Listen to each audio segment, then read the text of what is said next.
यात्राओं में जाते हैं तो बहुत सारी महिलाएं जो आती है हमारे पास, उनके पास सबके पास एक ही प्रश्न होता है कि हम इतनी मुश्किल से यहाँ तक पहुंचे और उन्हें फिर वो मासिक धर्म वगैरह हो जाता है, तो उस अवस्था में वो लोग क्या करें कि वो दर्शन करें या ना करें।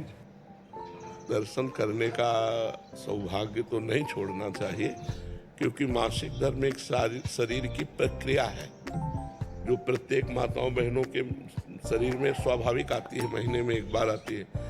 अब वो अचानक ऐसी स्थिति आ गई है और बार बार आना जाना हो नहीं सकता, तो हमें लगता है कि स्नान करके और भगवत प्रसादी चंदन जल आदि छिड़क करके भगवत दर्शन कर लेना चाहिए दूर से। ना कोई सेवा सामग्री देनी चाहिए और ना वहाँ स्पर्श करना चाहिए, दूर से दर्शन तो कर ही लेना चाहिए।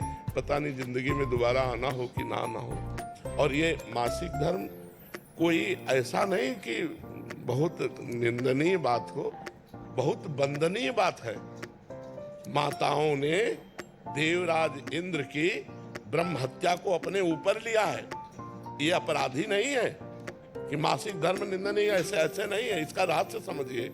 जो माताओं में मासिक धर्म होता है, देवराज इंद्र त्रिभुवन पति है और उनके द्वारा ब्रह्म हत्या बनी वृत्तासुर के मारने की, तो उस ब्रह्म हत्या को ब्रह्म ऋषियों ने विभाजित किया।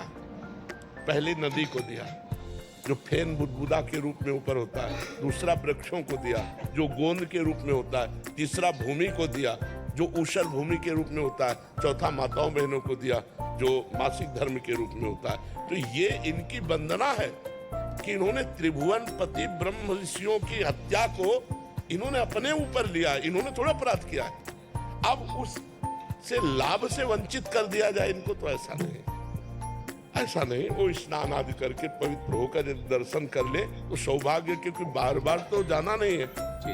बहुत मुश्किल। हाँ, नहीं, हम इस बात में स्वीकृति कि आप कुछ भेंट नहीं दे सकते, आप कुछ छू नहीं सकते, लेकिन दूर से दर्शन करके अपना जीवन सौभाग्य तो संभाल सकते हैं। क्योंकि इतनी मेहनत करके किसी भी धाम में सबके पास इतनी अर्थ बाहुल्यता नहीं होती। कोई कोई अर्थ की बहुत समस्या से जूझ करके जाता है, कोई शरीर की समस्या से जूझ के, कोई इतने कामों में फंसा हुआ है कि अब वो इस बात से केवल वंचित कर दिया जाए कि हाँ, तो इसलिए हमें लगता है कि उनको ये सौभाग्य मिलना चाहिए।